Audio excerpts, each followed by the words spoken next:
Hello everyone, வணக்கம். நான் Dhanalakshmi, programme manager of Parivartan for Parkinson's foundation. Parkinson's மக்களுக்கு மோட்டார் சிம்டம்ஸை விட நான் மோட்டார் சிம்டம்ஸ்னாலையும் நிறைய கஷ்டப்படுவாங்க. அதுவும் வந்து பார்த்தீங்கன்னா ஸ்ட்ரெஸ், டிப்ரெஷன், ஆன்சைட்டி, ஹலுசினேஷன் இந்த மாதிரி நான் மோட்டார் சிம்டம்ஸ்னாலையும் கஷ்டப்படுவாங்க. ஸோ அதில் நான் இன்னைக்கு உங்ககிட்ட பேச போகிறது ஹலுசினேஷன் பற்றி.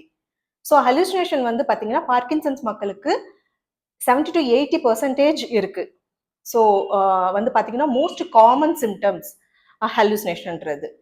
ஹலுசினேஷன்றது வந்து பார்த்தீங்கன்னா 2 வகை இருக்கு. ஒன்று வந்து பார்த்தீங்கன்னா ஆடிட்டரி ஹலுசினேஷன், ஒருத்தர் வந்து பேசுற மாதிரி, அதாவது வெறும் குரல் மட்டும் கேட்கும். இன்னொன்று வந்து விஷுவல் ஹலுசினேஷன்.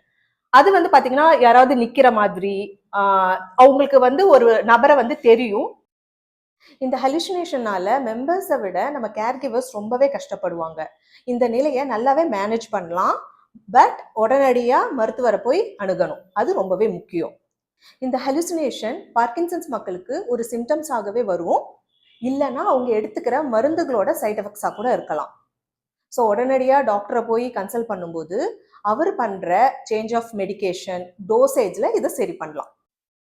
அது மட்டும் இல்லாமல் வீட்டில் வெறும் சிம்பிள் ஒயிட் லைட்ஸ் யூஸ் பண்ணுறது, மினிமல் பேட்டர்ன்ஸ் உள்ள கர்டன்ஸ், டைல்ஸ், வால் பெயிண்டிங்ஸ் யூஸ் பண்ணுறது, கூடவே பிரெயின் ஆக்டிவிட்டீஸ் போன்ற கோக்னிட்டிவ் எக்ஸசைஸ் பண்ணுறது, யோகா, மெடிடேஷன், இதையெல்லாம் ஃபாலோ பண்ணும்போது இதை நல்லாவே கட்டுப்படுத்த முடியும்.